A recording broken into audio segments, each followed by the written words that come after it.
আসসালামু আলাইকুম। মুমতাজ কিচেন বাংলায় সবাইকে স্বাগতম। আমি ফারহানা ইসলাম। আজকে নিয়ে হাজির হয়ে গেছি সারা বছর জুড়ে কিভাবে আপনারা কাঁঠালের বিচি সংরক্ষণ করে রাখবেন সেই পদ্ধতি। কাঁঠালের বিচি এমন একটা জিনিস যা আমাদের সবারই খুব পছন্দের, কিন্তু এটা সিজনাল জিনিস, তাই সারা বছর পাওয়া যায় না। তাই আমি এমনভাবে আজকে সংরক্ষণ করে দেখাবো যাতে করে আপনারা সারা বছর এই কাঁঠালের বিচিটা সংরক্ষণ করে খেতে পারেন। কাঁঠালের বিচি সংরক্ষণের জন্য এখানে আমি 1 কেজির পরিমাণ কাঁঠালের বিচি নিয়ে নিয়েছি। এই কাঁঠালটা আমরা গাছের থেকে 4-5 দিন আগে কেটেছিলাম। সেই কাঁঠালের বিচিটা আমি কেটে একদিন রোদে দিয়ে তারপরে বাতাসের নিচেই শুকিয়ে নিয়েছি। আপনারা বলতে পারেন যে আপনি তো রোদ্রের মধ্যেই পুরোটা শুকাতে পারতেন। রোদ্রে শুকালে কাঁঠালের বিচিটা এইরকমভাবে ফেটে যায় আর ভিতর থেকে কাঁঠালের বিচিটা শুকিয়ে আসে, খেতে কিন্তু একটুও ভালো হয় না। যদি আপনারা রোদ্রে দেন তাহলে একদিনের মতো রোদ্রে দিবেন, তারপরে এটা আপনারা সংরক্ষণ করে রেখে দিতে পারবেন। আমার এখানে কিছু কাঁঠালের বিচি বেশি রোদ পাওয়ার কারণে ফেটে গেছে, আর কিছু এইভাবে ভালো আছে। আপনাদেরও অনেকের কাঁঠালের বিচিটা কাঁঠাল থেকেই ছোলা অবস্থায় আসে, আবার রোদ্রে দেওয়ার কারণেও ফেটে যায়। তাই আমি আজকে ফেটে যাওয়া কাঁঠালের বিচিটাও সংরক্ষণ করে দেখাবো, আর যেটা ভালো আছে ওইটাকেও সংরক্ষণ করে দেখাবো। তাই ভিডিওটা স্কিপ না করে শেষ পর্যন্ত দেখার জন্য অনুরোধ রইল। এখানে প্রথমে আমি কাঁঠালের বিচির ছোলকাগুলোকে বটি দিয়ে ছিলে নেব। আমার বটির সাহায্যে করতে খুব সুবিধা মনে হয়, তাই আমি বটি দিয়েই করছি। আপনারা চাইলে ছুরি দিয়েও এর ছিলকাগুলো ছিলে নিতে পারেন। দেখুন, প্রথমে এইভাবে ছিলকাগুলো ছিলে নেবেন। আমার চ্যানেলে কাঁঠালের বিচি পরিষ্কার করার সহজ পদ্ধতি দেওয়া আছে। ঘষা মাজা ছাড়াই আপনারা 5 মিনিটের মধ্যে কাঁঠালের বিচি পরিষ্কার করে ফেলতে পারবেন। যদি চান তাহলে আমার সেই ভিডিওটি গিয়ে দেখে আসতে পারেন। এখানে আমি আর এক্সট্রা করে আপনাদের বিচি পরিষ্কার করে দেখাচ্ছি না, আপনারা আমার সেই ভিডিওটা দেখে নেবেন। সবগুলো কাঁঠালের বিচি আগে এইভাবে ছুলকাগুলো ছিলে নিলে আমাদের পরিষ্কার করতে সুবিধা হবে। তাই আমি আস্তে আস্তে করে সবগুলো কাঁঠালের বিচি ছিলকাই ছিলে তারপর আপনাদের দেখিয়ে দিচ্ছি। আমি অর্ধেকটা পরিমাণ কাঁঠালের বিচি ছিলে তারপরে এইভাবে পরিষ্কার করে কেটে রেখেছি, আর বাকিগুলো আমি অন্যভাবে সংরক্ষণ করে দেখাবো।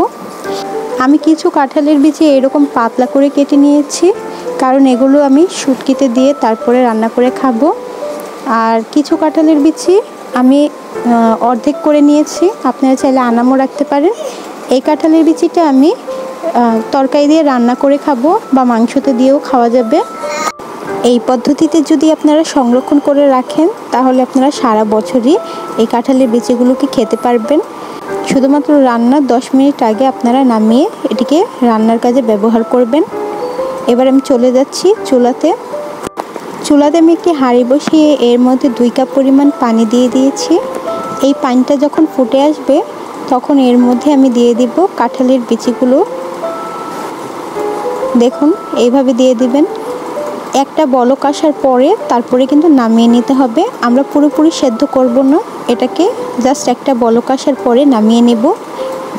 সংরক্ষণ করে রাখতে চাইলে পুরোপুরি সেদ্ধ করা যাবে না, একটা বলক আসার পরেই এরকম নামিয়ে নিতে হবে। দেখুন, এখানে আমি একটি ঝুড়ির মতো নিয়েছি, এর ভেতরে আমি কাঁঠালের বিচিটা ঢেলে দেব। এবার সাথে সাথে কিন্তু ঠান্ডা পানি দিয়ে ধুয়ে নিতে হবে, না হলে বিচিগুলো ওভারকুক হয়ে যাবে।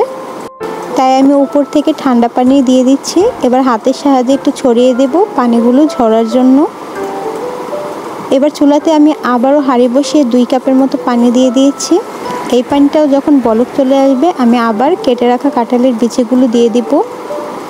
এই কাঁঠালের বিচিটাও যখন একটি বলক চলে আসবে আমি নামিয়ে নিব। একটু চামচ দিয়ে নেড়ে দিলে উপরের আর নিচের সব কাঁঠালের বিচি এক সম পরিমাণেই সেদ্ধ হয়ে আসবে। একটা বলক আসার পরে এভাবে ছাঁকনির সাহায্যে আমি ছেঁকে নিচ্ছি। তারপরে উপর থেকে ঠান্ডা পানি দিয়ে দেব, না হলে কাঁঠালের বিচিটা ওভারকুক হয়ে যাবে। এবার হাতের সাহায্যে একটু ছড়িয়ে দিচ্ছি যাতে তাড়াতাড়ি পানিটা শুকিয়ে যায়। অন্যদিকে আমি যে কাঁঠালের বিচিগুলোকে ছিলে নিই, যেগুলো ফাটা ছিল, ওইগুলোকে এখন সংরক্ষণ করে দেখাবো। দেখুন, এইরকম ফাটা বা কাঁঠালের ভিতর থেকে ছিলা বিচি আসলে আপনারা এই পদ্ধতিতে সংরক্ষণ করে রাখতে পারেন। আমি এরকম 2টা পলি নিয়ে নিয়েছি, এই পলিগুলো বাজার থেকে আনার পরে আমি ধুয়ে তারপরে শুকিয়ে রেখেছিলাম। এবার এই একটি পলির মধ্যে আমি অর্ধেকটা কাঁঠালি বিচি ভরে সংরক্ষণ করব। দেখুন ঠিক এইভাবে। এভাবে যদি আপনারা পলির মধ্যে ভরে তারপরে এই কাঁঠালি বিচিটি সংরক্ষণ করেন তাহলে 2 মাসের মতো আপনারা সংরক্ষণ করে রাখতে পারবেন। মুখটি এরকম আটকানোর আগে ভালো করে পলির থেকে হাওয়া বের করে নেবেন। দেখুন আমি আরেকটি পলির মধ্যে বাকিটা ভরে সংরক্ষণ করে দেখাচ্ছি। আপনারা যদি বাহিরে রেখে দেন তাহলে কাঁঠালের বিচিটা ভেতর থেকে শুকিয়েও আসবে আর কাঁঠালের বিচির মধ্যে একটা ফাঙ্গাস ধরে যাবে, যাতে করে আপনারা খেতে পারবেন না। আর এইভাবে পলিতে ভরে যদি নর্মাল ফ্রিজে সংরক্ষণ করেন তাহলে 2 মাসের মতো অনায়াসে খেতে পারবেন। মাঝে মধ্যে একটু খুলে চেক করে নেবেন পলিটা ঘেমে গেছে কিনা। যদি পলিটা ঘেমে যায় তাহলে আপনারা পলিটা চেঞ্জ করে দেবেন। এবার এই পলির মধ্যে থেকেও আমি হাওয়া বের করে পলির মুখটাকে ভালো করে আটকে দিচ্ছি, যাতে পলির ভিতরে কোনো পানি না প্রবেশ করতে পারে আর এগুলো শুকনা থাকে। এইভাবে করে আপনারা কিন্তু 2-3 মাসের মতো সংরক্ষণ করে রাখতে পারবেন। আর যখন প্রয়োজন হবে তখন ফ্রিজ থেকে নামিয়ে আপনারা ব্যবহার করতে পারবেন। এবার অন্যদিকে আমি যেই কাঁঠালের বিচিগুলো পানি ঝরতে দিয়েছিলাম ওইগুলোকে পানি ঝরিয়ে একটি বাটির মধ্যে নিয়ে নিয়েছি। ভালো করে কিন্তু পানি ঝরিয়ে নিতে হবে আর কাঁঠালের বিচিগুলোকে ঠান্ডা করে নিতে হবে। এবার একইভাবে আমি আবার 2টি পলি নিয়ে নিয়েছি। এই পলির মধ্যেও আমি কাঁঠালের বিচিগুলোকে আলাদা আলাদা করে সংরক্ষণ করে দেখিয়ে দিব। ভালো করে পলির মধ্য থেকে হাওয়া বের করে তারপরে আপনাদের পলির মুখটাকে আটকে দিতে হবে। আপনারা চাইলে জিপার ব্যাগও ব্যবহার করতে পারেন। তবে এরকম পলি যদি আপনারা ব্যবহার করেন তাহলে ফ্রিজের এক কোণার মধ্যেই আপনারা এই কাঁঠালের বিচিগুলো সংরক্ষণ করে রাখতে পারবেন। আপনাদের খুব কম জায়গা লাগবে। আর জিপার ব্যাগ সবসময় আমাদের বাড়িতে থাকে না, তাই এই পলি দিয়েই আমি সংরক্ষণ করে দেখিয়ে দিচ্ছি। এইভাবে কাঁঠালের বিচি যদি আপনারা ডিপ ফ্রিজে রেখে দেন পুরো 1 বছর সংরক্ষণ করে খেতে পারবেন। এবার এখানে আমি একটি টিপস দেব।